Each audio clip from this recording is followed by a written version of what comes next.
Psst. Hey, this is... Well, it doesn't matter who I am. I wanted to let you know that something weird is going on in Brindlewood Bay. And it's even affecting our communications. You're going to see it today on this actual play. That in pivotal moments for these players, these Mavens, these book club members trying to solve a mystery, it seems like something unnatural has grasped our audio away from us. Now, don't worry, I'm going to be popping back in to give you summaries or updates as a bystander of what I saw happen, but I must warn you, continuing to engage with what is going on in the bay for the players and for yourself. Tread carefully. These portions of the video are denoted by some glitchier effects. It seems they've corrupted part of our video as well. But we're working really hard to make sure that as we continue to document what is happening in Brindlewood Bay, that further recordings won't be as compromised. In the interim, stay safe, stay vigilant, and trust no one.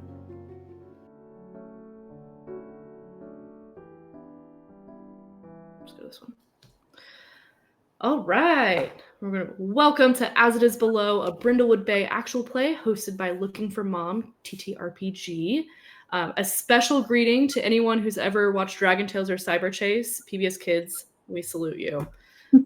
My name is Sydney, and I will be the keeper of this campaign. And I am a little curious about who is at book club today. Who do we got? All right, well, I'll start. Should I introduce myself and my Maven? Or Yeah. Yeah, okay. Well, I'm Fasny, pronouns she, her, and my Maven's name is Marina, also she, her. And a blurb about her is that she has a crystal for everything and is determined to try anything once. We do mean a crystal for everything. As one does. For sure. Awesome. We got Marina at the book club. Who else? Hey there, I'm Megan, pronouns she, her as well, and I'll be playing Violet today, also she, her. Violet is friendly to anyone who is not Gary Garrickson and spends her free time searching for the elusive Brindlewood Bay Ghost Raven. Nice. Elusive indeed. And rounding out our book club crew, our murder mavens here in Brindlewood Bay. Hi, my name is Angeli, she, her, and my character is Thea De La Rosa. She's also she, her. She's a wild, adventure-loving granny who loves gardening and riding her motorcycle at high speeds and occasionally breaking the law. Just a light breaking the law, right? Just a little law. We're not breaking, just a little law as a treat. A little one. Big one. It's fine. I think there's probably room for interpretation about what is a little law versus what is, county versus city, figuring those things out. Petty theft versus murder. To be solving those. Murder. Just a little murder, though. Yeah. They got better. A different campaign. Okay. I'm playing everyone else of varying pronouns, but my pronouns are she, her. And we've got all of our pronouns up on our screen so that you guys will be able to see them throughout the game. Brindlewood Bay, a quaint, picturesque east coastal town where not much really ever happens except for all of the secret things happening. Our murder mavens, our book club mavens, our lovely players here are playing some retirees, some widowers, some widows, or otherwise transplants to Brindlewood Bay or Brindlewood Bay natives. And we love a book club. We've been reading the Gold Crown mystery novels featuring Amanda Delacourt and written by Robin Masterson.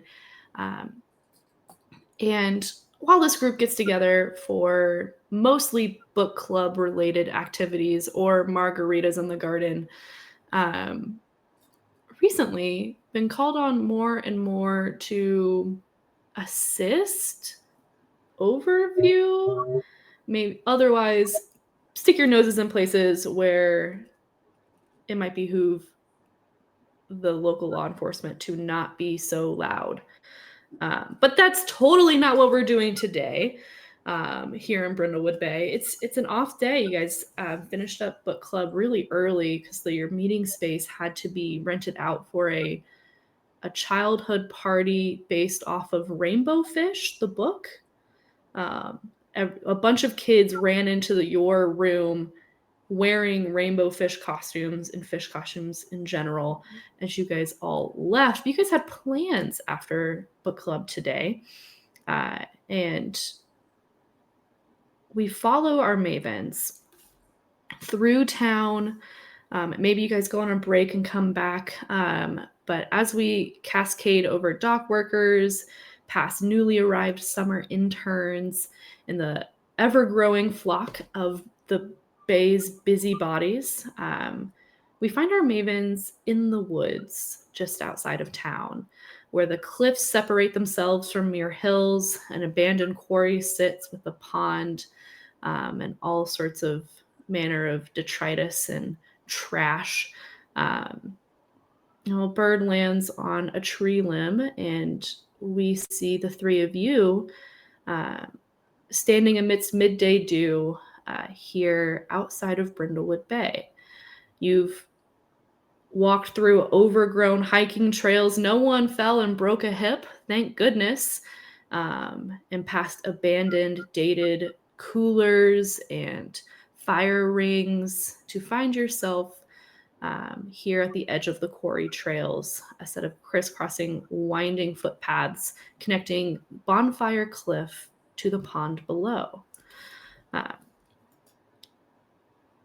I want to know, just because this is our first time really seeing you all in action, what are the fits? What did we wear to go out to the pond? And then we'll talk about maybe why we're here.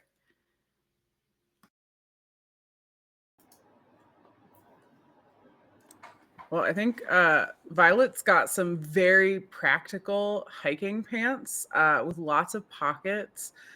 She's got a backpack with plenty of water.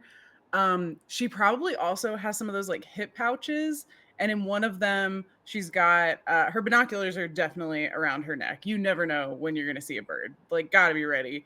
And she definitely has a bird book in like one of the hip pouches, like ready to be pulled out and gone through so she can, see if she can mark a new bird off her list. I love it.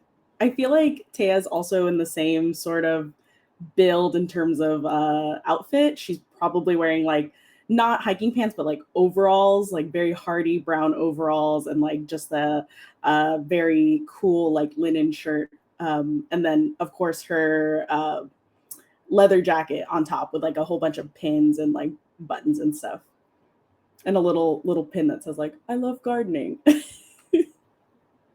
That's so cute.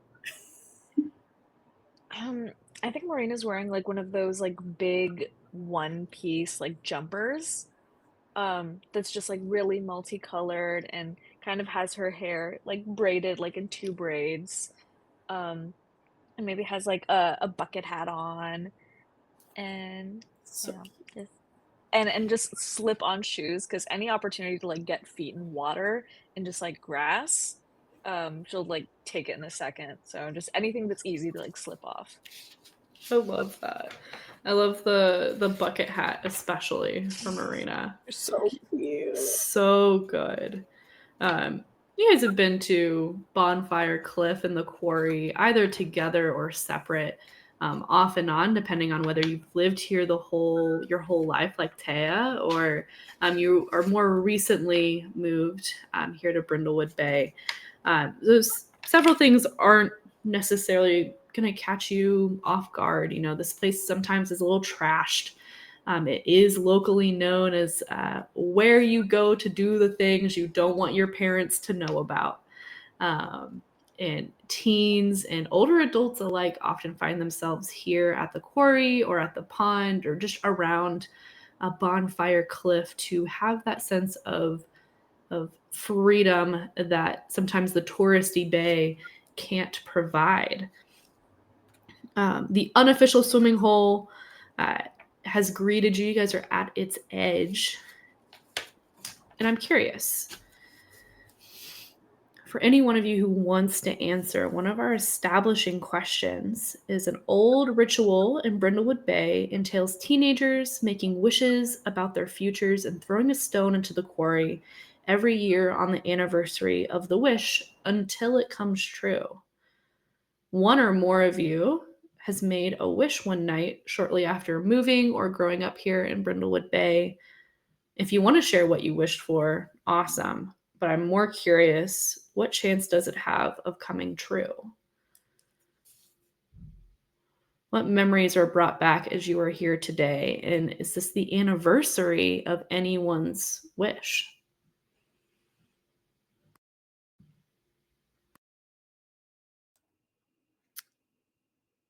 I think Violet probably would have participated shortly after moving to Brindlewood Bay, but that's probably been several years ago now, definitely more than a year. Um, and uh, I think I'm gonna keep what she wished for secret for now, but she's thinking way, way back to some things that happened in her early life. And while she still has some hope, she thinks the chances of that wish being fulfilled is probably fairly close to zero. Oh, so sad. And has Violet been back every year on the anniversary to throw a rock, or do you think they've missed some? Well, I think this depends a little bit on what the other Mavens think, because I definitely think that this is something that uh, once they got together as a book club, I definitely feel like this would be maybe something that they did together every year.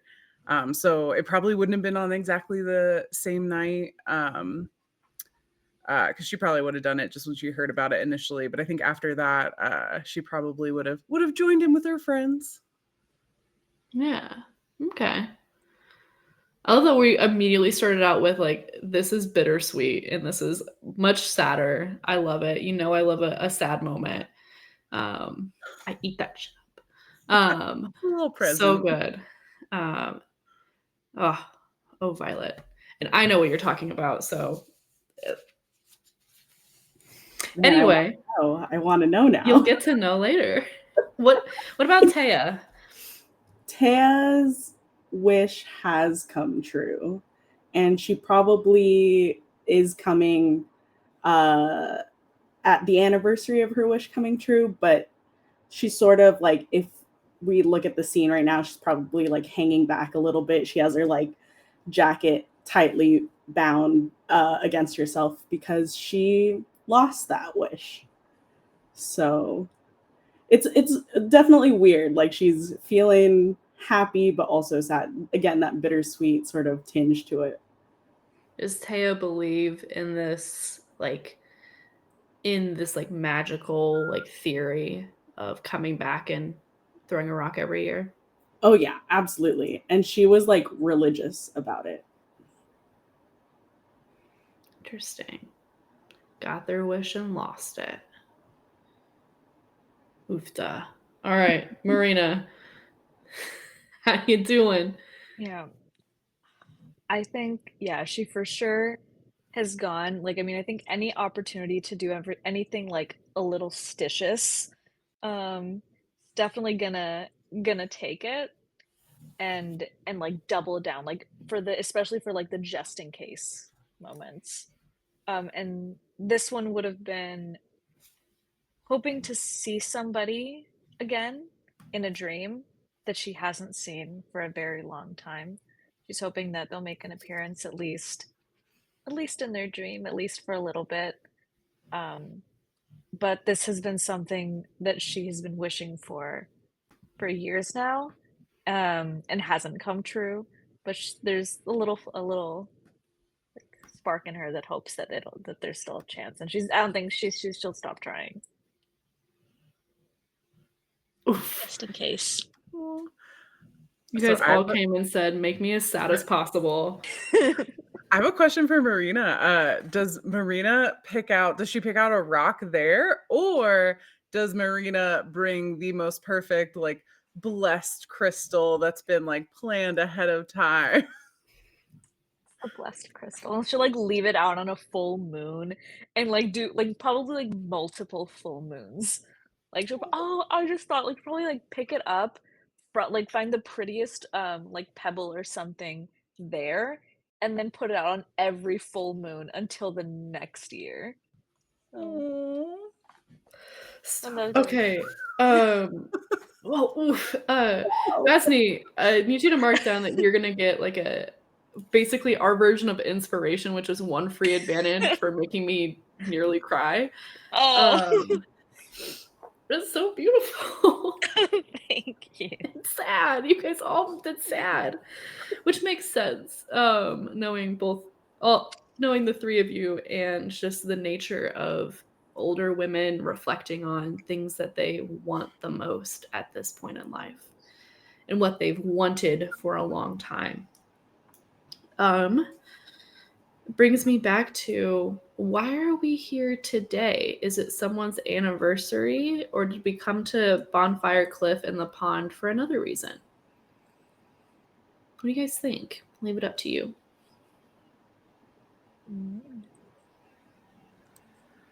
What if it was something like would like midsummer or something fit? Like, you gotta make it, or like, yeah, because I feel like it would be better as like summer. But go out, throw your rock, have a bonfire on the shortest night of the year, like drink Yeah. margaritas around the campfire. Yeah. Maybe it's some special like kind of moon, like the harvest moon or like the something moon, which is why like so on every year in like this special moon, like that's when. Yeah. Oh, I love that. Yeah, for sure summer. All right. Google special summer moons. Someone get on that. We should have a Brindlewood Bay one that's just the raven moon. Yeah. Yes. Yeah. The crow moon. The crow moon. The croon. Yes. No. The crow. Why do I can't give you double inspiration. Violet definitely has her crystal on a necklace for the crow moon. Would you explain to those who might be watching what the crystal is? I just want to say absolutely not, but one of the fun mechanics of Brindlewood Bay is cozy little place, and you get to pick out fun things for other people's characters. So Marina gave Violet a crow crystal known as the crystal because Violet is making friends with the crows and ravens in her backyard so she can attract them to her backyard better. Now she's gonna make some friends with wild ones. And we're gonna trademark crystal, so no one get on that. You didn't hear it from us. If you see it on Etsy, it's a scam. Only ours are authentic. Oh, we gotta hashtag everything crystal now. Hashtag crystal. Hashtag crystal. Hashtag crystal. Oh man. Hashtag crystal. Hashtag croom. No. Croon. What are you guys doing for croon this year? No. But like you have different to wear your meaning to crystal. crooning. Yes. Yeah. Yes. We're all dressed in like black. Yes. Not the only group in the Brindlewood Bay dressed in all black. Oh. And So you guys are planning to hang out here by the pond because of crow moon? Croon? Croon. Crow moon croon. The annual croon. Crow moon. Thinking through, let's put this maybe kind of where we are right now in our year, which is this nexus of when spring becomes summer. So the nights are still cool, and this area has been battered by some storms recently. So everything's a little bit more damp. Mushroom hunters are out in full swing in Brindlewood Bay right now. They are going at it. Can we roll for morels? So you guys are here at the pond next to the quarry. When on the cliff top above you, you hear a scream. blood curdling, like top of the lungs scream. Someone is exiting all of their air out in what sounds like extreme shock. Can we see this person? We like look up and see him. Probably not. You guys are at the very bottom. The pond and the quarry are kind of at the bottom of this cliff. You'd have to get up to the top.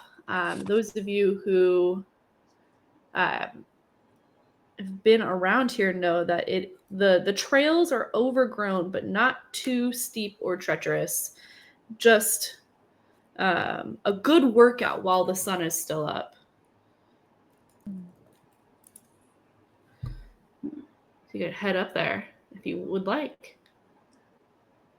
Violet, do you think you could use your binoculars to go see what that was? Absolutely. Ooh. She's like already got like the caps off and is just walking her way to where she can get a lookout. So you're trying to walk, I guess, far back enough that you can see up to the top of the cliff. Yep. I don't think I'm going to ask for a roll for this because you're really not going to see much. You're going to see maybe the top of someone's head and some trees, and that's really it. You guys are so far down below. You might have to head up there to see what's going on. There's Okay, somebody yeah. up there, but I can't tell who it is. All right, or gang. what they're Sounds doing. like a mystery. Yeah, Let's we're gonna go. have to get up Yeah. there. The voice is yelling out, Thomas! Medicine! Anyone! You guys can hear more just like panic in general. Going close, getting louder and louder. Sorry, I woke up my dog with that. Getting louder and louder as you guys traipse the trails up to the top of the cliff. Let's see here. Me looking down at my notes. What's the order? How are we going through these narrow trails? Who's leading the way? Taya's probably leading because she was like, I'm going to go investigate what this thing is. I think Violet might be following, like reaching into a pocket of her backpack, and she's like pulling out a map to be like, hey, if we go like a little bit this way, it might be a little bit faster, and like the angle of the climb, it's better for the knees. Taya like goes one direction, comes back, goes the other. These are pretty overgrown. And oh man, Violet, you brought up knees. Part of me wants to make you guys really roll. Sure. Just to get, these are tough. It's been a long time. Hospital instead of the mystery. Yeah, this is actually all just a cold opening too. We wake up at the hospital. I'm going to need the day move with vitality for each of you as you navigate through these trails and try to get up to the top of the cliff here in the woods outside the quarry. Oh, man. Okay, it's fine. We're going to the hospital, guys. Oh, no. I got an 8. Okay, success with the complication. What did Violet get?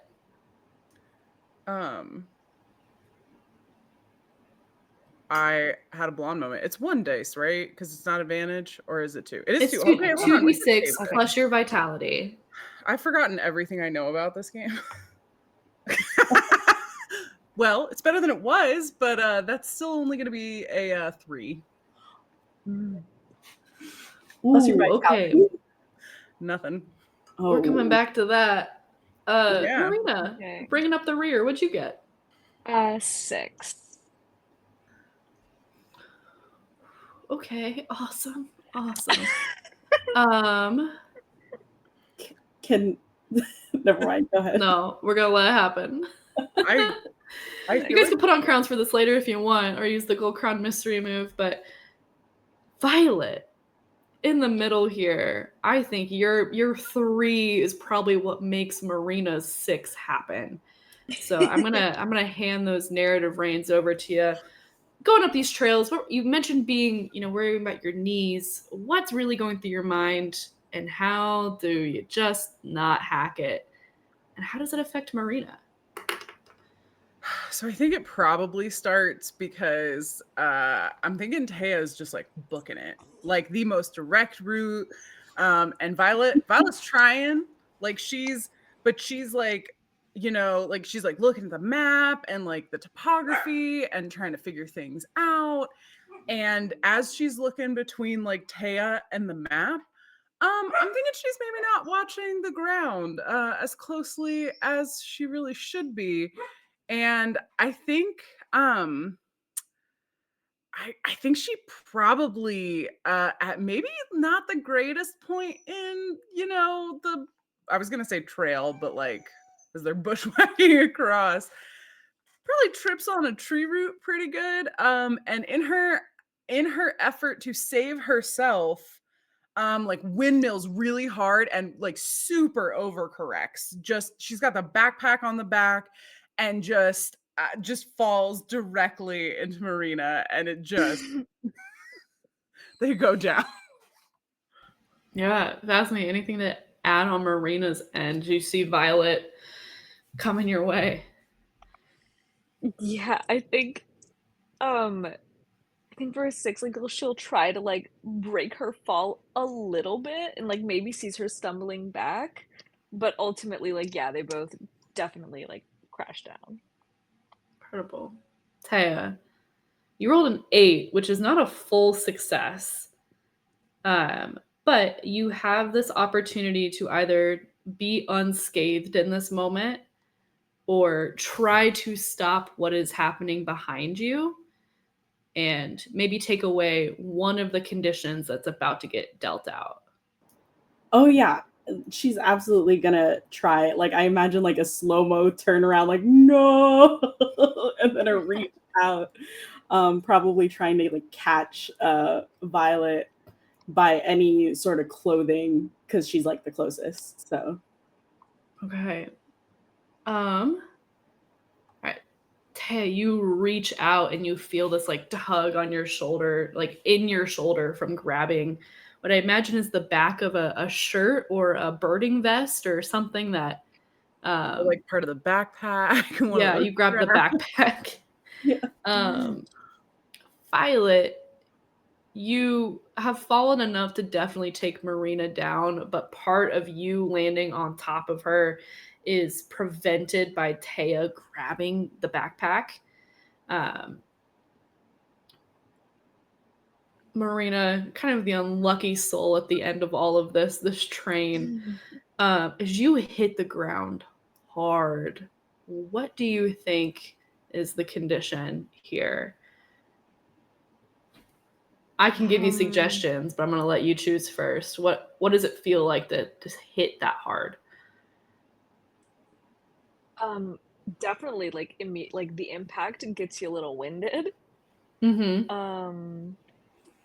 And I can imagine like landing, it just like hurts like your sitting bone, just like real bad, Yeah. and like just A walking bruised crooked. tailbone.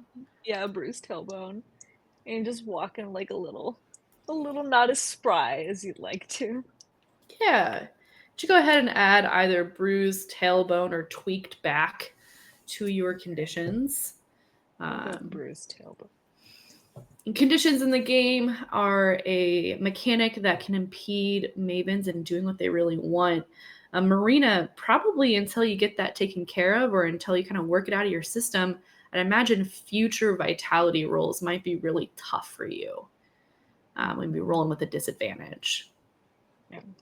You hit the ground. Violet, Taya's grabbed onto you. You both are going down with this, but you didn't crush Marina in this moment, which could have been it could have been real bad for both of you.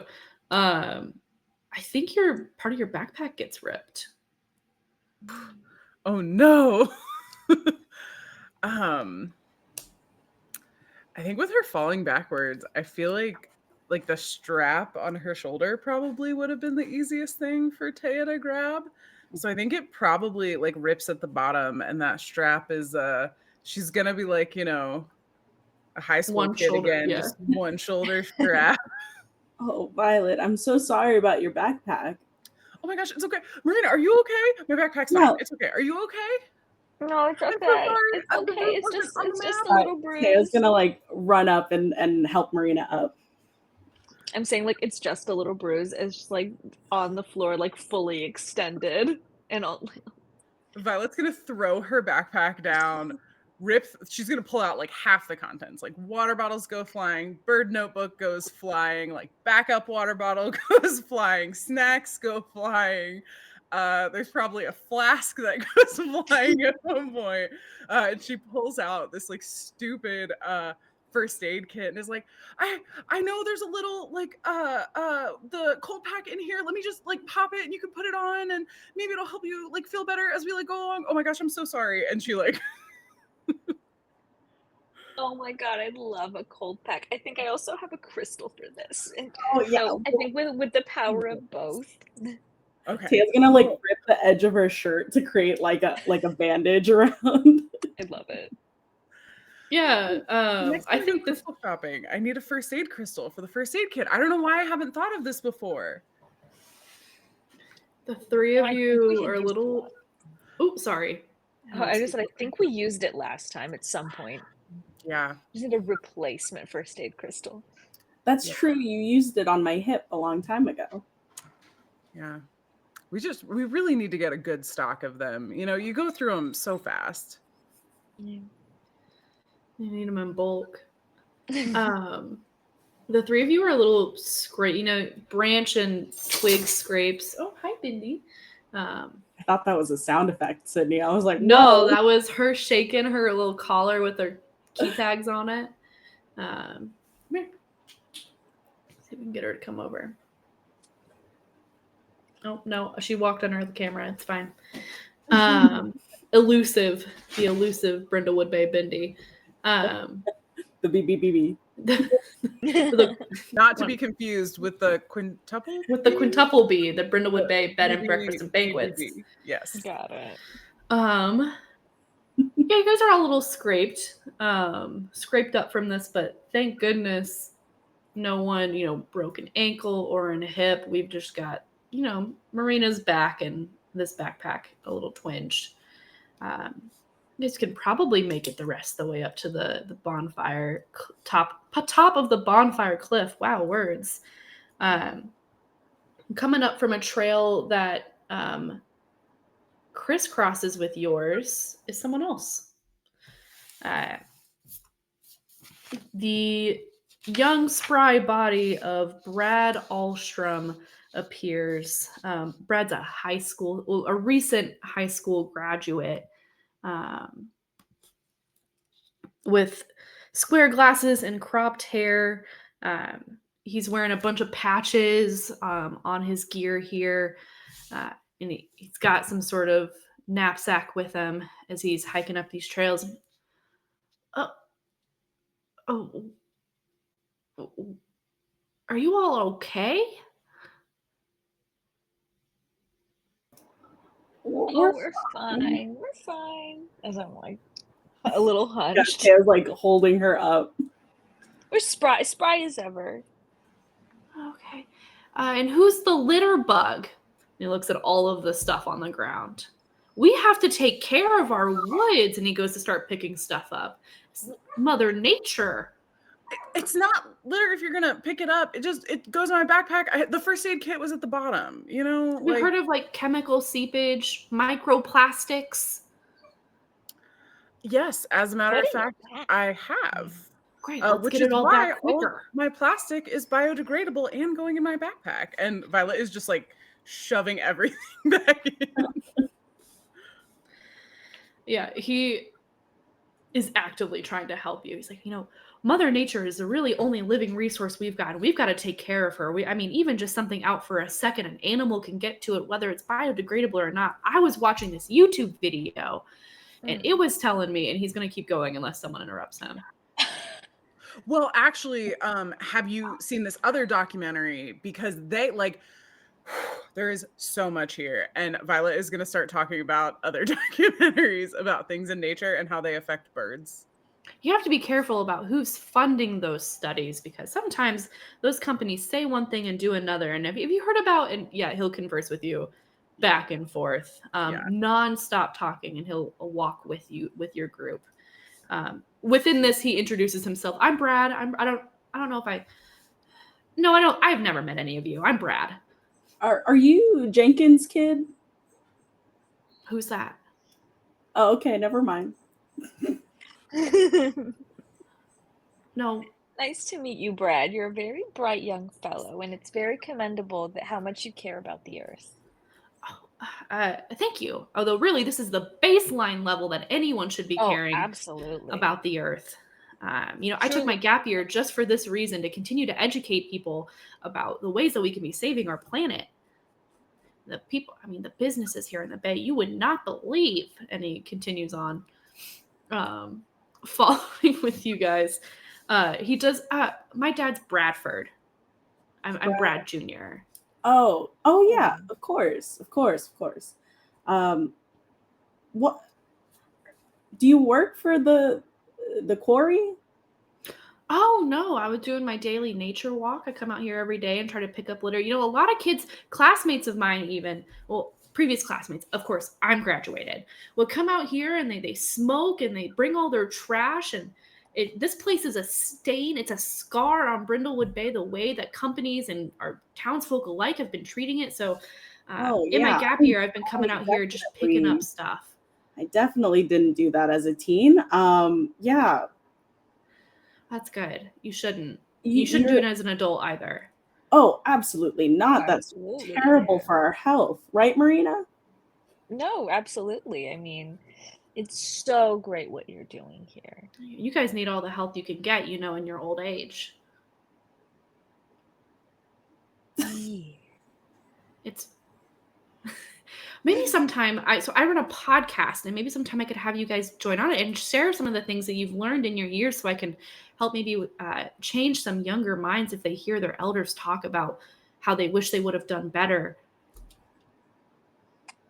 What do you think? Actually really lovely. That's a lovely intention you have. I'm full of those. Yeah. Where can we listen to this podcast? Oh, I post encrypted links on Reddit. What is an encrypted link? What's a Reddit? Well, and as he's going to start into explaining what Reddit is, the screams come out again, and he kind of whips his head around and like, did you guys hear that? Is that where we've been walking this whole time? You're going towards screaming people? Well, we want to make sure that they're okay. Yeah, civil duty to our community. Just like your civil duty to the earth, we have our duty to the community. He like stands a little bit more nervously of like, I don't know, there's a lot of, I know the people that I went to school with, and if there's someone screaming, they're probably just pulling a prank on one another. Well, better safe than sorry. Well, if we're talking about civil duty, I was a Boy Scout, and I will escort you all up to the top so you guys, no one falls or litters again. That's great. We'd love that. All right. Okay. Lead the way, please. Violet goes to correct him and then thinks better of it and just takes a deep breath and is just and goes forward. Brad leads you guys the rest of the way to the top of the cliff, where you are met with several more faces and people as others have congregated to this grisly scene, where there is a man sitting at the base of a tree, rather slumped at the base of a tree, with a long ponytail, and there's a small crowd, probably 5 6-ish people all standing around, now with Brad and the inclusion of you three, where it's Mark Harrison. Guys, some of you, at least one of you's got to know Mark. He's a biology teacher at Brindlewood Bay High. Anyone with connections to the high school? Was he always the bio teacher? He's younger than you, so he wouldn't have been Yeah, yours. like, not mine, but He's been there for a bit. You could have gone back to school, just. Yeah. back I to think high school. Marina would have definitely like volunteered at the high school, like some kind of like arts fair or just any function that they would have done. Oh, for sure. Yeah. Oh, Marina, if you've done that, you probably know. Hold for effect while I read. You recognize a student here, Petra Posey, who is trying to get into art school right now. She's a senior at Brindlewood Bay High. She's well known in the community, and that's who Brad beelines for once he gets you guys all up the top. Because he arrived with you, but Petra's got to know what's going on. And she is weeping a little bit. There's also another trio around here, all circling around Mark Harrison. Who's getting closer to his body first? Thea. All right, Thea. Thea with Marina and Violet close behind. The slumped body of Mark Harrison. He's been propped up against a tree. His mouth is filled with poison sumac, with like enough of it that like leaves are coming out of it. Whoa. It appears he is allergic, or I guess was allergic because he is not moving now. And he shows signs of anaphylaxis. The large quantity of poison sumac in his mouth probably didn't help. There's a trio of people standing, not students, standing in front of him, including the woman who you guys quickly identify from her large shrieks still of like, what are we supposed to do? I mean, he's dead and we're supposed to be here for what? It's Ashley Hapsbury. Does anyone know the Hapsbury family? They've kind of been around here for a bit. Maybe Thea. Yeah. What do they do? They live nearby. The Hapsbury family, they're kind of one of those quintessential families of Brindlewood Bay. Thomas, his wife, Ashley, Thomas's younger sister, Madison, her wife, Hannah, they're all here. And I mean, Thea, you know the lay of the land. The Hapsbury family estate butts up to the quarry and to the woods. So likely they were all nearby because the house is nearby. Yeah. Okay. The far end of the clearing. Can you describe so there's Thomas and then who's Madison again? Sorry. No, you're good. Thomas, he's easily the fittest and the most handsome, conventionally handsome of this group. Okay. Most likely to be your boss, sort of guy. His wife, Ashley, is our shrieker. And she is wearing fair trade yoga clothing, natural beauty, most likely to still be carded at 40. Amazing. Are those fillers, or is that just the way her cheekbones have always been? We may not know. Thomas, his younger sister, Madison, which depending on how long you've been here, Marina, and volunteering with the school, Madison, we graduated in about 2005. So I'm not sure if it lines up, but you would know her wife. Madison herself is, one step past goth, very into the occult of Brindlewood Bay. They've frequently, you can see her name on book requests. Whenever the Hapsbury family has their annual get-together, she's asking for more stuff to get shipped to Candlelight Booksellers, where you guys all meet. And then her wife, well, Marina, you know her. It's Hannah Turley. She's another teacher at Brindlewood Bay High, known as the hip teacher, or cardigan over a tight turtleneck. The cool thing about Hannah is that she was an exchange student, and Hannah and Madison were pen pals for years before Hannah finally came over, and they turned their friendship into a lovely relationship and marriage here in the Bay. Boo. So those four people are all standing here conversing. Probably came over from the house, as well as Brad, who escorted you all up bravely, talking to Petra, the youngest here, the high school senior art student, big into photography, has been doing a senior project all throughout town, has come by the bookstore a few times to read up on some things or use the public access internet. Those are the people who are here right now. But yeah, Mark Harrison, beloved science teacher,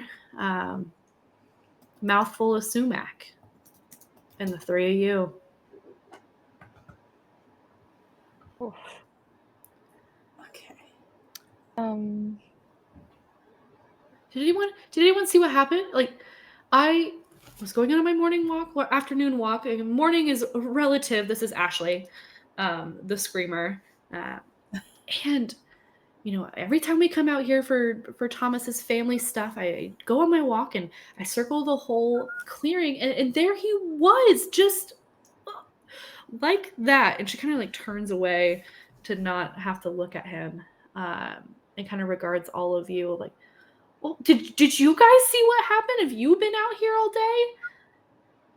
No, we actually just got here. I was wondering if you saw anything, but did you arrive here when he was already dead? I mean, I came out from the house and walked. I mean, the house is a little bit away. We drove up last night, and we're supposed to have this. Well, Thomas, you tell him. And she kind of hits Thomas, and Thomas. Well, no, our family does. We come back every year for the end of school celebration. At Hapsbury Family Estate end of school celebration. It's kind of synonymous, and it's a good time for our family to get all together. So we came in yesterday evening to set up for bonfire experience between end of school and the Crow Moon. It's kind of a good time for us all to get together. But no, I mean, we didn't come out to the clearing last night. We've all been, I was out getting, chopping the wood, and Madison was supposed to be getting what drinks, driving into town. Did you guys like walk up here? And none of your cars are at our parking lot. Oh, us? Yeah, you all. Yeah, Where did you come from? We walked with the help of this lovely young gentleman. I point over to Brad. Brad waves. He's like, when you've got a moment, Mr. Habsbury, sir, I'd really like to talk about your ecological footprint.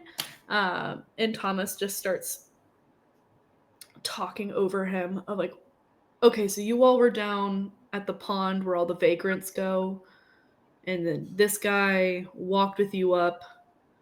Ashley was doing her afternoon sun salutation. I don't even know why this guy is here. He's not, we're not related. This is gonna be a real downer. Ugh. You check to see like if he was still breathing, like was he not breathing? Is he cold? Like could we still help him? And Violet like walks over and is like kind of like taps on the shoulder and is like, "Can I help you?" as her like Red Cross first aid training kicks in. You hear Petra like audibly like grimace when you touch him. And she's been like stifling back sobs this entire time next to Brad. And yeah, you don't get any response from him, but from the tree line behind him, you hear a, "Don't touch anything. Don't do it." Who is that? There's a lot of like, what the fuck is going on?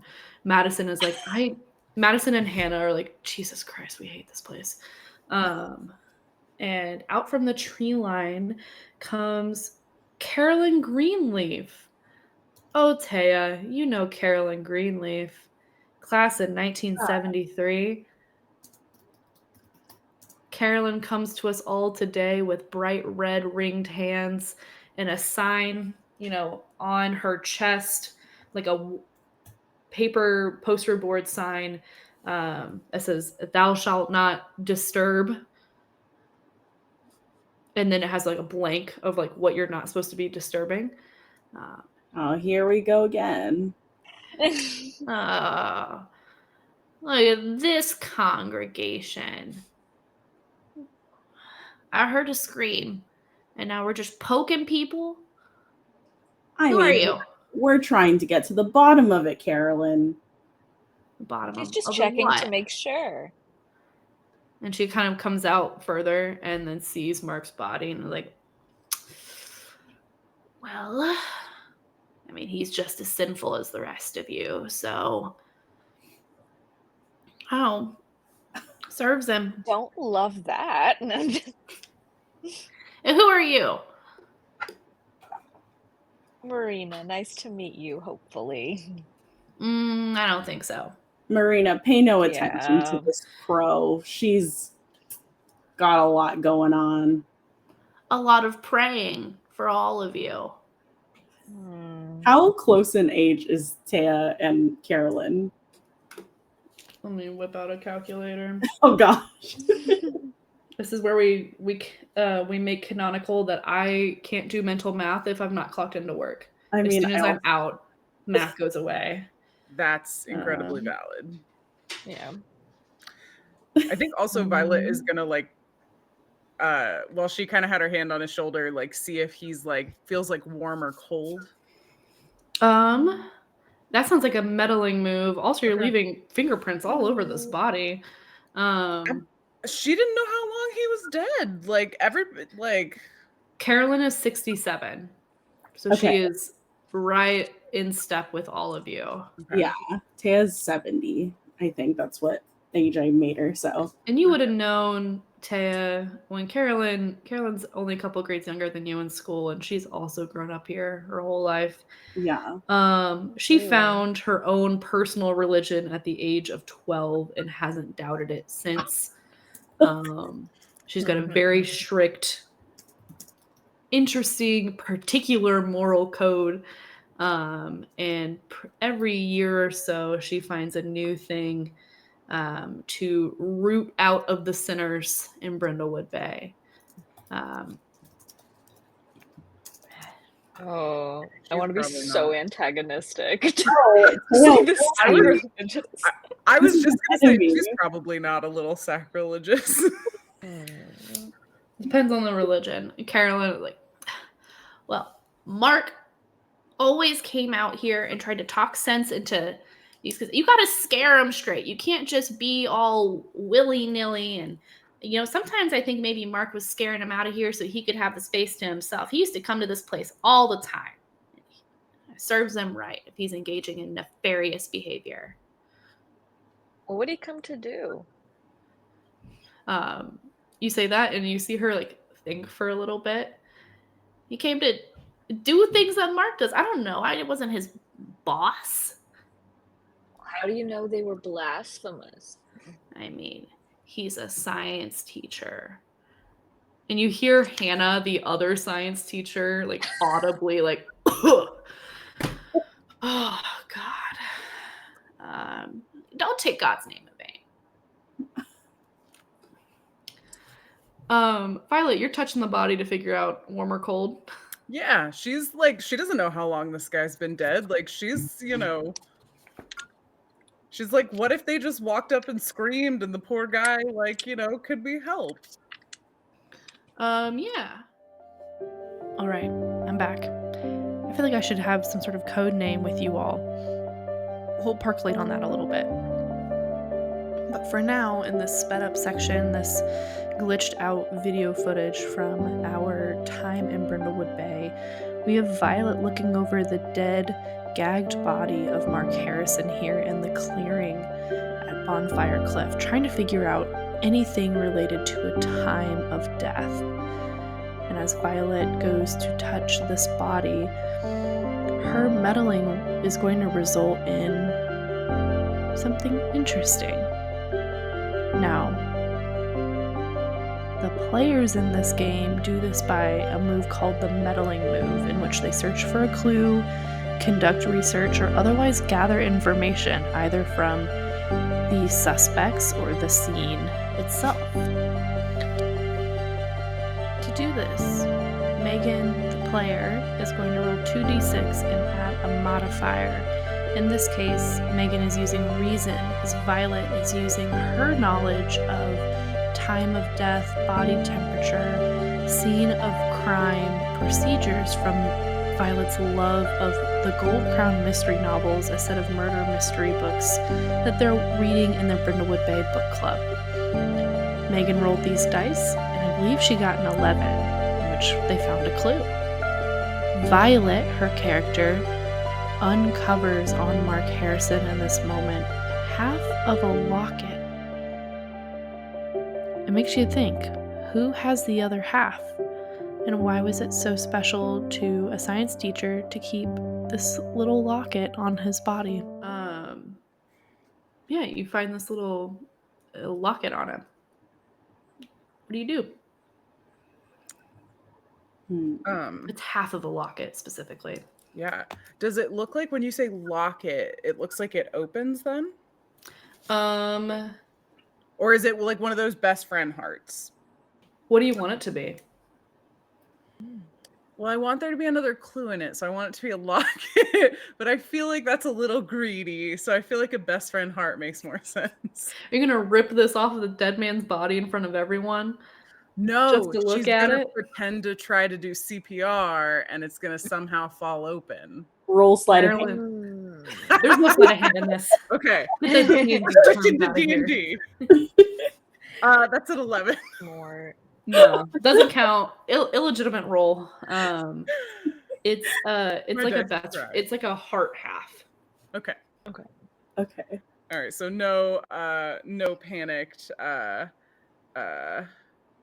CPR here, which is probably good because he's got poison things in his mouth. I think, Poison sumac.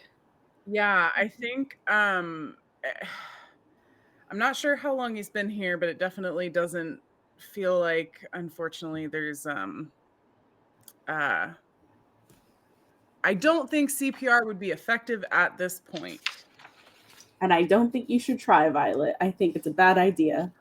It's Yeah. a terrible idea. You're And not she- supposed to disturb. Violet completely ignores her and pulls out a field guide from her backpack and is just looking. She's not touching it, but she's like looking at the leaves and she's like, I'm pretty sure this is poison sumac. Yeah, based on like the ribbing of the leaves and like the edges, that's like, you should not be putting that in your mouth. And Yeah. here, Madison, the younger sister of Thomas, sister-in-law to Ashley, go, well, I don't think anyone's willingly putting that much poison sumac in their mouth. That's a good point. Yeah.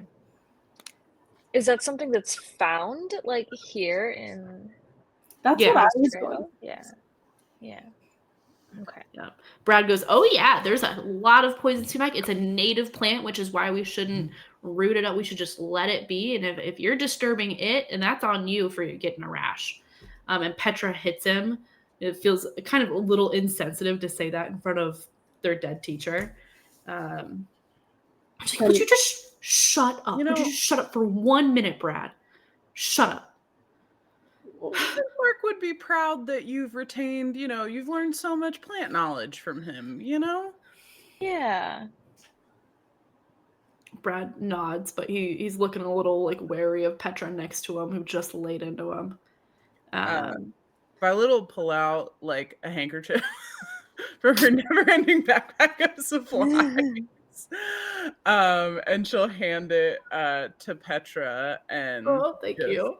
here, just I'm sorry. That's, hang in there. Yeah. I mean, Mr. Harrison, was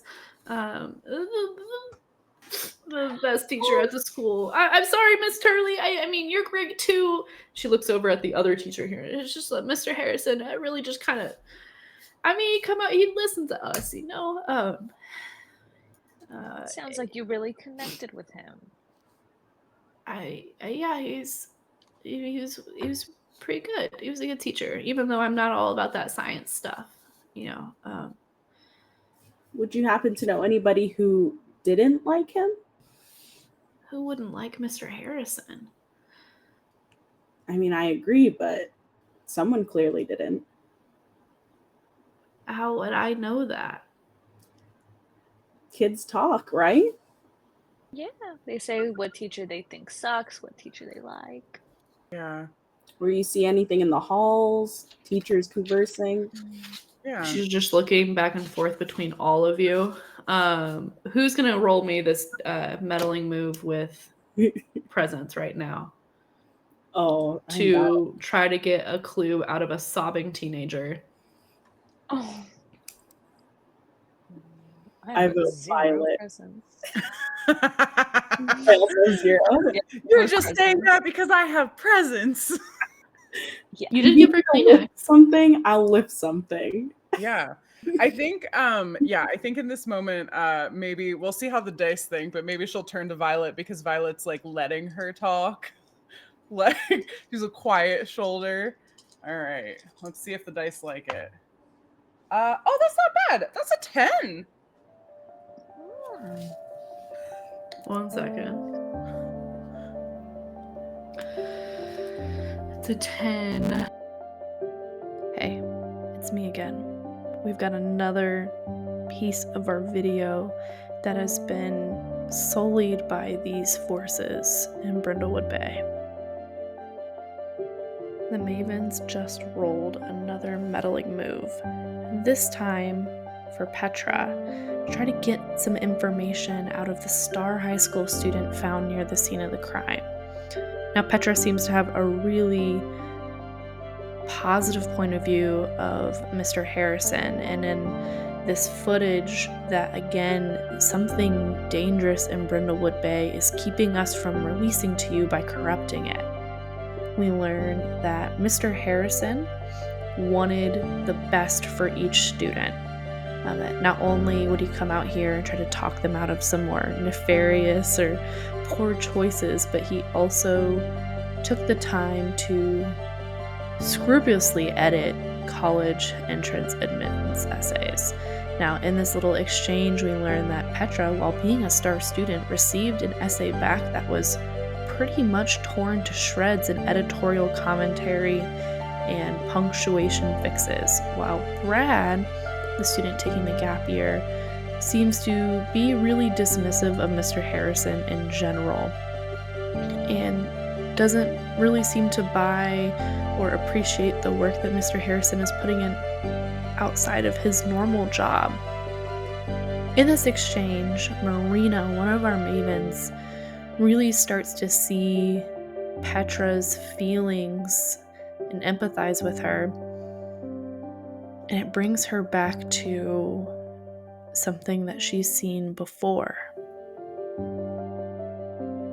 Now, in Brindlewood Bay, the game, each Maven has a move that is unique to them, something special that they can do within each game that gives them more agency in a way that no other Maven can. In the case of Marina, she has a move called the Dale Cooper move. And while its mechanics I'm going to leave a little bit of a mystery for now, I will share that she is about to experience a flashback to a pretty interesting horror-adjacent dream/vision. These things have been occurring all her life, but in standing here with Petra, Marina starts to remember something that she has seen in her head recently, and unraveling the ties that it has to this specific location they're in right now.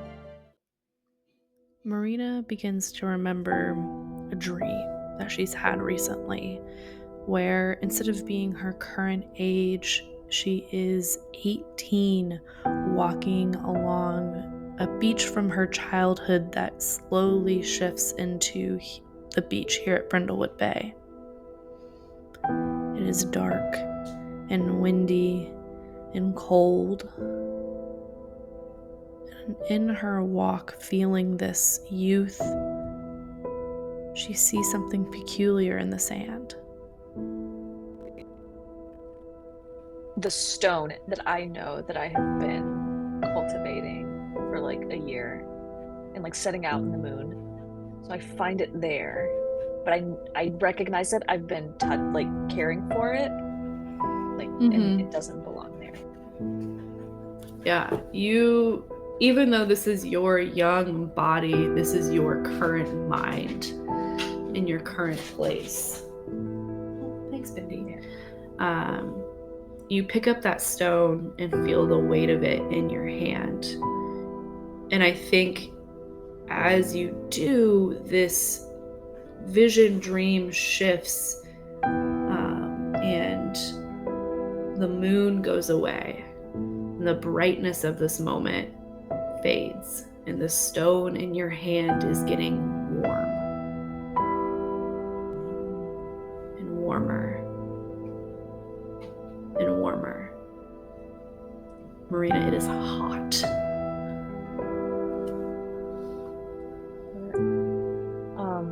I think it's just like, if it's like burnt, like I'm imagining like a coal or like one of those like hot stones, like drops it. It's me. I can only guess that this portion of the video has been corrupted because there are forces in Brindlewood Bay who know that what Marina is dreaming is more than just a bad dream, that there is something true, there is something sinister to this portion. But I have access to her dream journal, and I can share with you that as Marina dropped this rock in the middle of her dream, the beaches and the sand all fell away. The moon fell out of the sky, and the rock heating up the sand around it until it is encased in glass melts through until there is no solid ground at all. Marina finds herself falling where there is no noise, where there is no sand, there is nothing, until she crashes through surface tension of water.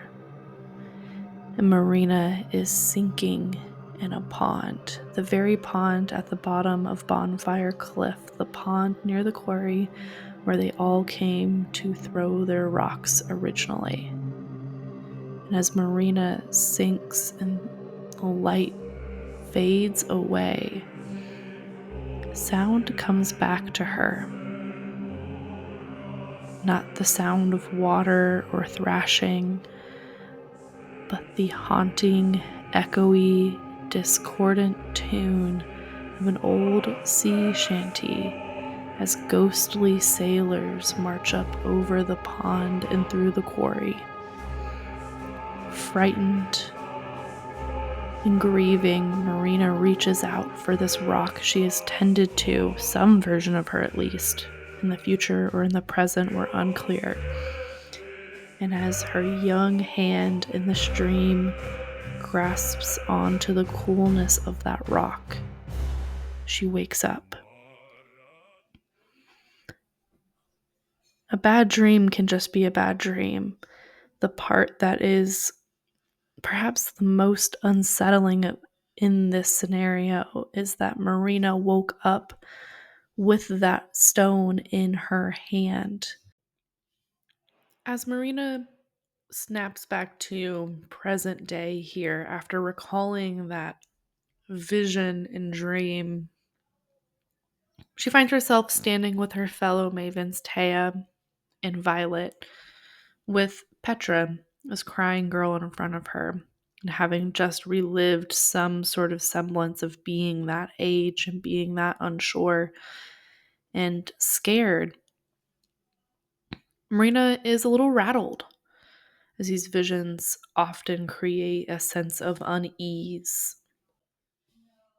Marina is brought fully to the present in a moment of intense uneasiness and concern when, from the wooded tree line, someone is whistling the same song she heard those sailors sing in her vision.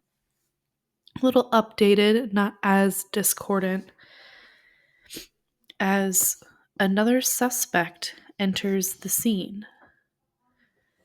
This would be Paul Ludlow, class of 1997.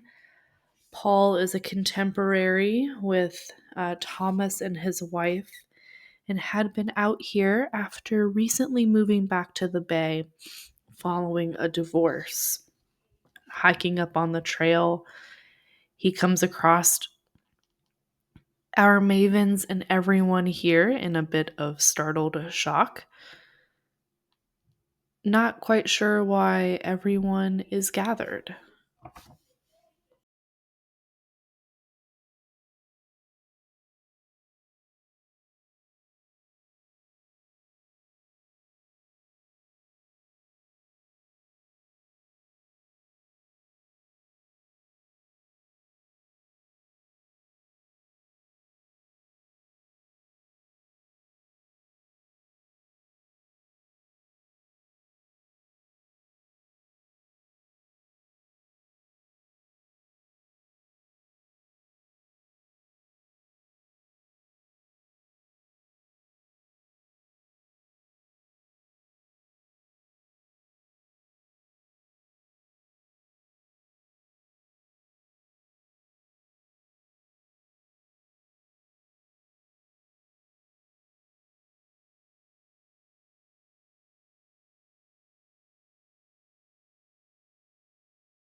Like get the better of her and be like, what was that little tune you were whistling? Oh, it's the.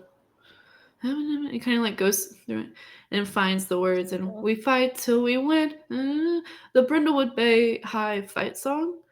Uh, Oh, and Brad goes, "It's rooted in the patriarchy." And Petra goes, "Yeah, I everything think." is.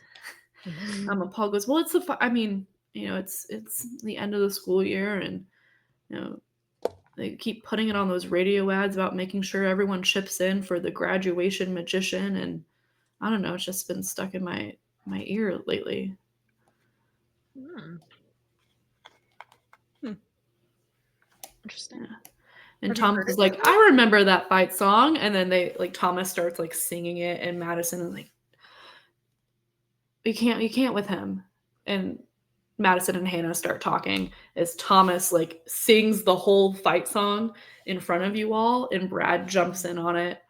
And Paul catches every other word. Is this impromptu Brindlewood Bay High fight song experience in front of a dead body Ooh. before. I bet this definitely brings up like just like the off keyness probably of it, the Uh-huh. dead body of it, and I'm just like, oh, like viscerally, just like, ugh. And Carolyn starts screaming to get them to stop. Just screaming louder over them. "Stop it, stop it, stop it. You guys just do not disturb. You're disturbing. You're all disturbing." Yeah. I mean, like clutching the crystals in my overalls or like in my one piece. While that's going on, Violet just kind of leans over to Marina and is just like, "What do you think happened for a walrus mermaid to become a mascot?" And then she like actually looks at Marina and is like, are you okay? Is there Yeah, something this about the is song?" just a lot. I mean, I've Um, had a previous dream where this song made an appearance, and just hearing it in life is a lot more. than I can deal with. I think this is funny. Violet is gonna pull out. I wish I had one near me. I feel like she might have a bird call on her. I was gonna use a whistle, but I think a bird call is funnier. And I don't know if y'all have this is gonna go back to a childhood memory of mine where my little cousin got a hold of my grandfather's duck calls. And I don't know if y'all know this, they can be loud.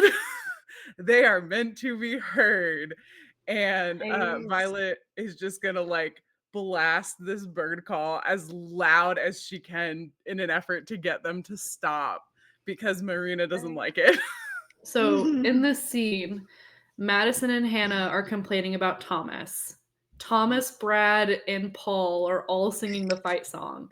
Carolyn is screaming over the top of the fight song to get them to stop. Petra is still crying. And now the duck call is entering. Yes. Am I getting that right? Yes. So as all of the guys are singing, I Yep. actually have lyrics, excuse me. Please do. But we've changed it. So we've changed it from Billy to Willie, right? Yes.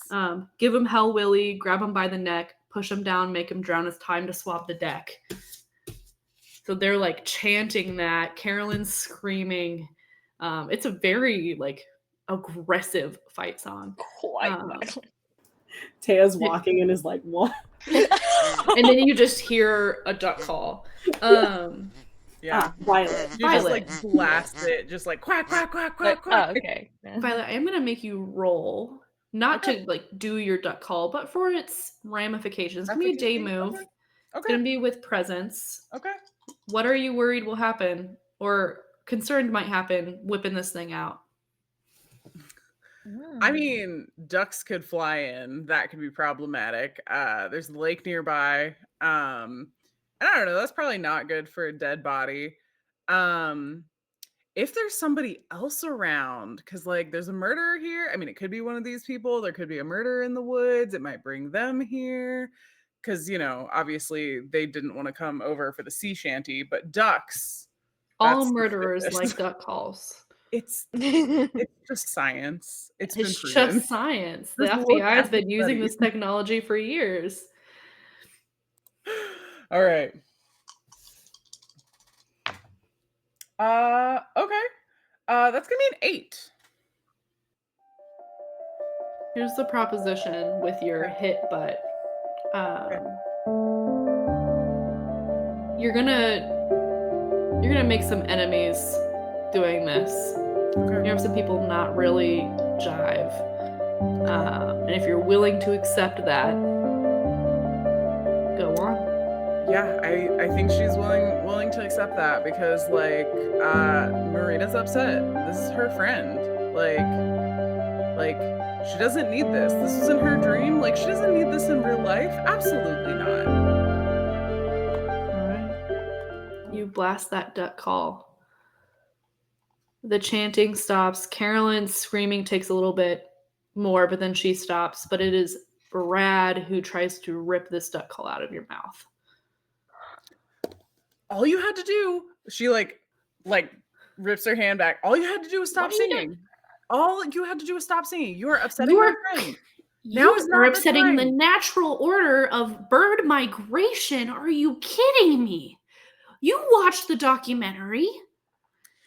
Listen, they're migratory. This is not the right time of year for them to be flying through. Like they're really not here yet. Like I would expect you to know that. Oh my God. You older people. And no respect. Please take the condition. This is unnecessary, Brad. Like songbirds are nesting this time of year, and you're waking them up with your duck call. Is going to disturb the baby. Going to bring predators wanting to get ducks. You really didn't think about the natural ecosystem that's in this place. Neither did you, I would argue. It is just like, no, absolutely not. I'm gonna argue with you. You were in the wrong. Yeah, you're really telling this 19-year-old. You're really showing him. And it's Hannah Turley, the other teacher, who comes and like in the teacher-esque way separates the two of you. Like, Brad, take a walk, go somewhere else. And you, and she puts a finger in your face, Violet, Violet just calmly puts the duck call in her backpack. All My right, mission then. has been accomplished. Clearly. Yeah. I mean, if you had gotten them to Americans listen and to your you first. altercations and being loud. The both of you. Loudness with loudness. Ugh. Are you all right?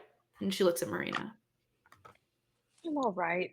The duck call definitely helped with just quieting everybody down. A Now you can hear necessary. the songbirds. She looks at Brad. Yeah. Brad it has been forced to like take a lap, and Petra is going to like catch up with him. Yeah. He is still like talking. He is upset. Please take the condition marked by Brad. Put marked by Brad the Chad just because I'm feeling judgmental today. Yep. You got everything to quiet down. And Hannah Turley kind of looks at you all and steps out of the way of the two of you and brings Madison to her side and like, well, the way I see it, we're thinking about this scientifically. There is no service. The only lot where cars can be parked is the Hapsbury estate, and it's just our cars. So the only people who could have been around to do something to Mr. Harrison are those who are here right now. Or someone still hiding in the woods. Which is a distressing thought. And Madison kind of like slings an arm around her. You know, why don't we all cool it? We can go inside and have a drink and just figure out what everyone was doing when. Or I went and got drinks. We can even have them out here if no one wants to leave the mosquito-ridden circle around the dead man. Part of me is a little weary to leave this circle because if like you said, somebody is hiding, this would be giving them opportunity to bolt. Thomas is like, yeah, we should take shifts, actually. If anyone wants to go use the restroom or, check in on whatever's going down at the bottom of the quarry or quarry or, do a couple stretches, throw the football around, whatever we need to do until the Ashley calls the cops and the sheriff gets here. Maybe, two people not from the same group, so that way it like feels fair. I'm all about fairness. Paul just I don't kind know. of I think it should be 3 because what if somebody gets left alone with a murderer and then they murder the other person? We're just leaving them alone with somebody to murder. That's Paul true. narrows his eyes and he's like, that's a very I read a kind of lot. well, I'm sure a lot of Murder murderers read a lot. specifically. Yeah. Have you heard of the Gold Crown mystery novels? No, are they on Audible? I think so, aren't they? Yeah, they Yeah, I should think be. you can get them there. They're phenomenal though. 10 out of 10 would recommend. Oh, well, Honestly, 15 out of 10. what's the best one? Let's see. There have been a lot of really good ones, but this might be slightly indelicate. But I'm gonna recommend the Gold Crown mystery of the disappearance at the quarry. Oh. What's a good Q word? I feel like we should have alliteration here. Questionable quarry? The The questionable query at the quarry. The query at the quarry. Yep. The Gold Crown mystery of the query at the questionable quarry. That's a lousy title. Trust me. It's probably too advanced for your taste. I mean, I have some Does ointment Paul- if you need it for that burn. I'm an engineer, but yeah, sure, if you want to. Cool, I guess. Thank you. just very mysterious. Okay, I was gonna check it out, but now I feel like you guys don't want me to read the book. know. I mean, you should always try to read them. That's a pretty good one to get yourself into it. Well, and if you do it on Audible, you don't even have to sound out the hard words. I'm a full-grown adult. Adults can struggle with hard words too. It's okay. There's no shame in that. I need you both to roll. No, not even that. No. There's just a general, like, Paul is not loving this demeaning vibe that you guys giving him shit for no reason. He asked about So a book, uncalled for. and you're like, maybe you can sound out the words. I think we're Wait. gonna cut from this group of you guys giving him shit right in this moment, because I've let Thea and Ashley be on their own for too long. And I've got to know what they're doing. Hopefully she's not alone with the murderer. Dun dun dun.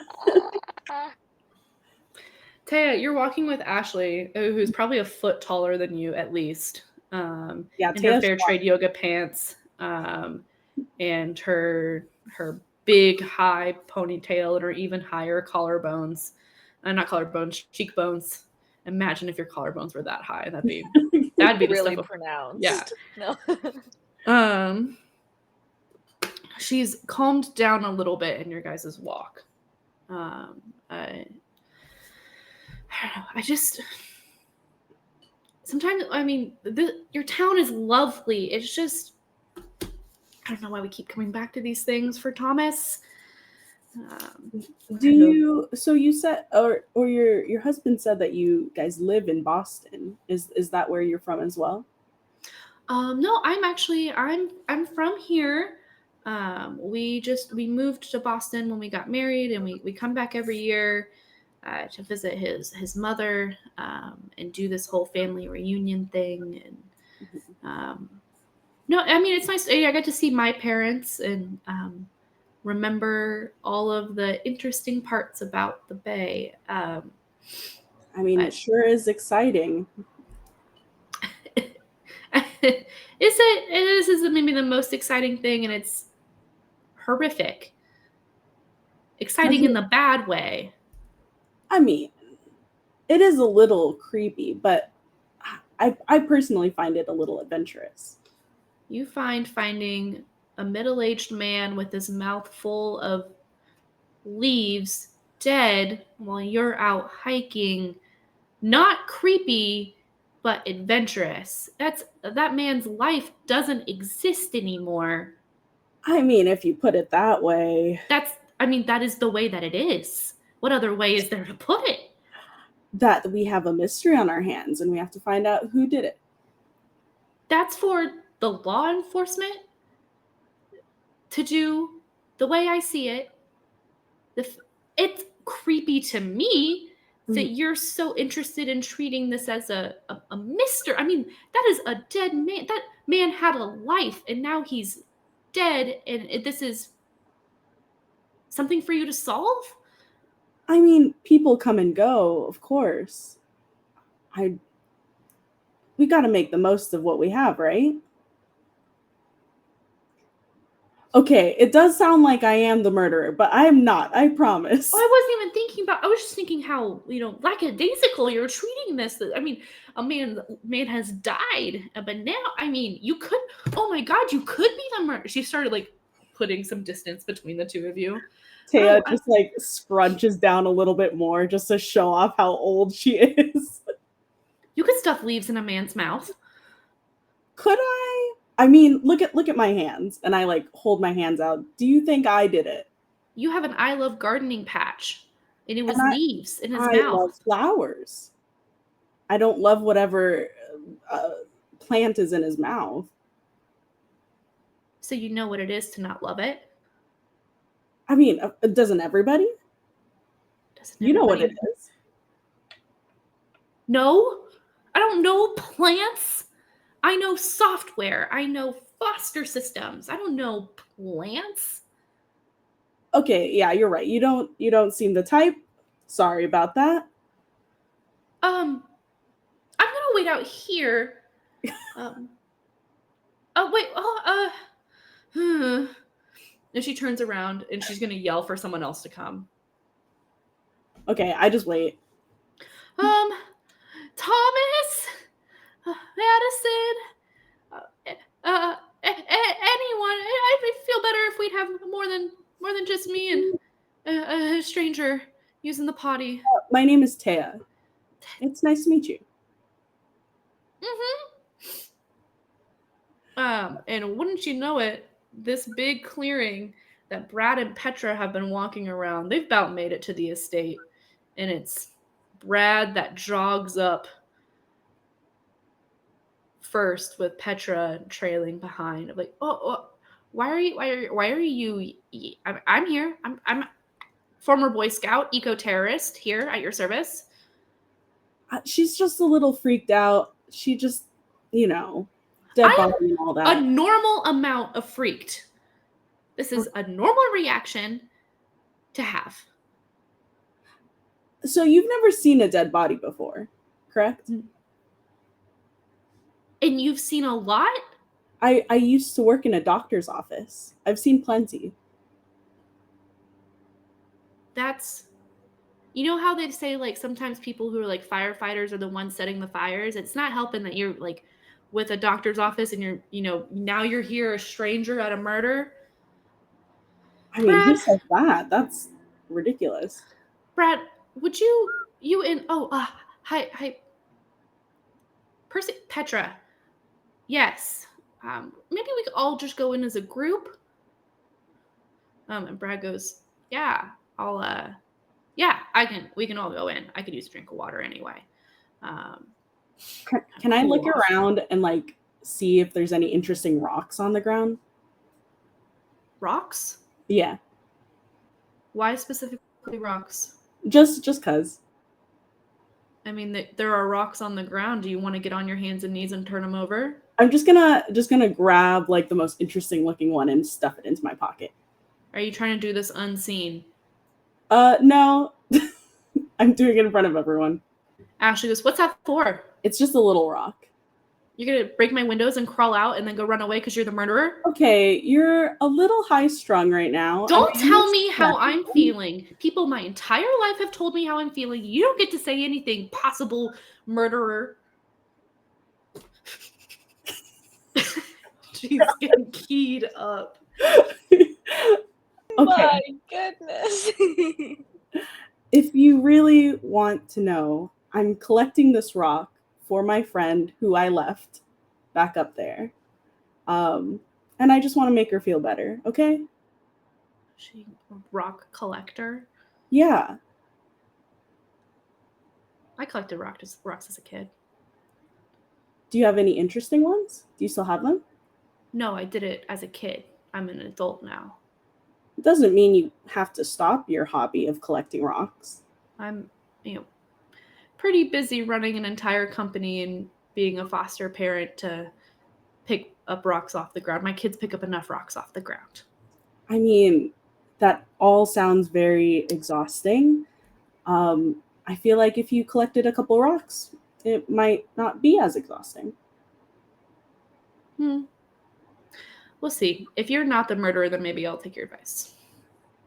Okay. Maybe. I'm gonna pick up another one. She her breath catches. And Brad and Petra are like, let's Petra, this is Petra. Let me go inside so I can reapply some sunscreen. At least. And you guys all move inside the Hapsbury estate. Cool. Can I see anything from where I'm standing outside of the estate? You can meadow, but I am going to ask you a question. Metal, but I'm going to ask you a question before you do that. Yeah. The land that is now the Hapsbury estate has been the site of many troubling incidents going back to the time of the town's founding. What subtle signs of this troubled history do you see even today? Oh. I'm gonna say there's like the forest line. You can see like fallen logs and like burnt logs. Like there was like a large fire that occurred here, and you can kind of see it, the effects of it. Yeah, absolutely. For sure. And I think that's probably why this clearing exists. Things in the clearing didn't really grow back the same way ever Mm-hmm. from whatever happened here. That we'll learn later on in the campaign. But for now, you're meddling. Spicy. You're just trying to see stuff inside the estate or outside of it? Outside of the estate. I haven't quite stepped in yet, so I'm just like looking. Yeah, I think Ashley and Petra have stepped in, and Brad is probably behind you. Mhm. Roll me the meddling move. This is the final piece of corruption I can find on this file. In this section, Thea is looking around the Hapsbury estate that butts up to the clearing where Mr. Harrison's dead body was found to see if anything looks more out of place. So we have Thea roll a meddling move. This meddling move is made with reason for examining all around. And, wouldn't you know it, Angeli, our player, has rolled a 12. Now, 12s are special in Brindlewood Bay because it is the highest level of success you could achieve with no modifiers whatsoever. A 12 is a success and. So in this scene, Thea is presented with the opportunity to not only get a clue about what's going on here, but to learn something else odd. Thea's exploration brings her to one of those burn barrel trash bins on the outside of the estate before heading into the main home where Ashley and Petra have gone. Brad stayed with Thea, not too keen on letting anyone be alone. While Thea finds in this bin a part of a broken school trophy, the plaque on it snapped off and missing. That's not all Thea finds. Here in the trash bin, in this burn barrel, on the top of Bonfire Cliff, or not even 200 yards away, Mark Harrison, a beloved teacher, is slumped against a tree with poison sumac stuffed in his mouth. Thea finds some sort of carved white bone. Upon touching it, it inflicts stinging on Thea. So some quick thinking, Thea grabs a handkerchief and wraps it up and shoves it in her pocket. No further investigation of this item at this point, but I have a feeling, knowing these meddling mavens, it won't be long before it makes a reappearance. Now, will it be helpful or harmful? Knowing Brindlewood Bay, probably both. As Thea and Brad head back into the Hapsbury estate, our camera cuts to Violet and Marina, who are now conversing with Madison and Hannah. Hannah, our other science teacher, married to Madison Hapsbury, the younger sister of Thomas, and they all collude together about their mutual disdain of Paul and Thomas and Carolyn, as well as the need to probably split up and investigate more around the estate, the clearing, the trails, the pond, or the quarry. After some back and forth,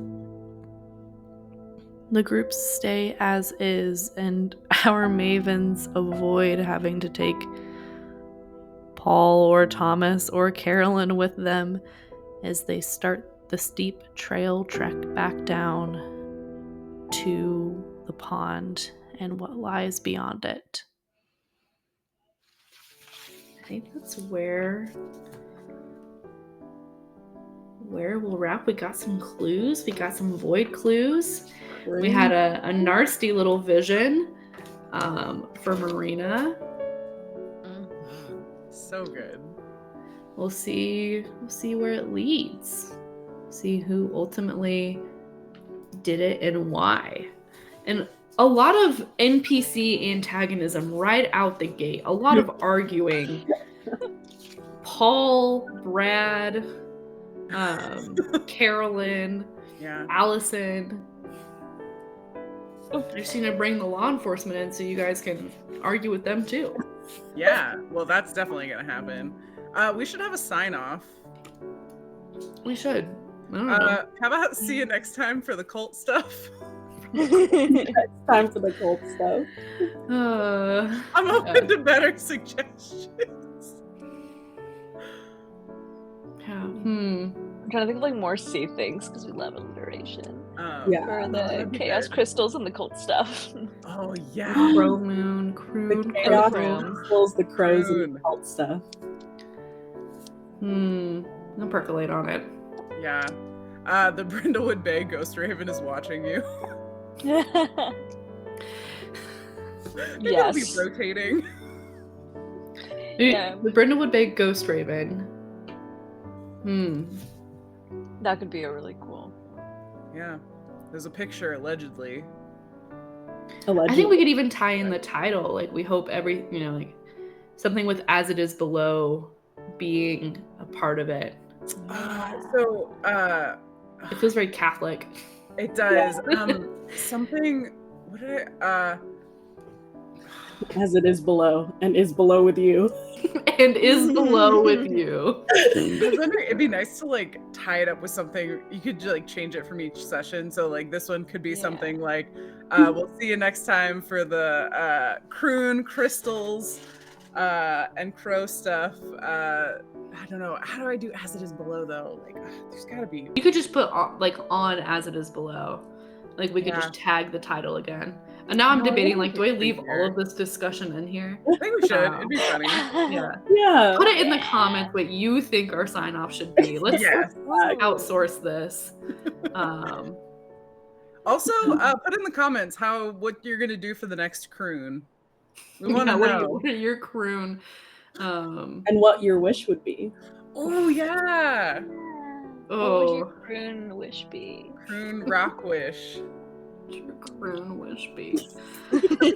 A sentence that makes no sense outside of the context. We'll see you next time where we try to make Sid make that face again as many times as we can. It's like I get bullied by my players. It was an honor to argue with all of you at some point. I think that should be the sign off. I think that's beautiful. Well, yes. And then we'll see you next time as it is And below. PBS kids will especially see you next time. Yes. Thank you. Then do the With viewers like you, thank you. yeah. Oh, okay, I'm gonna move this.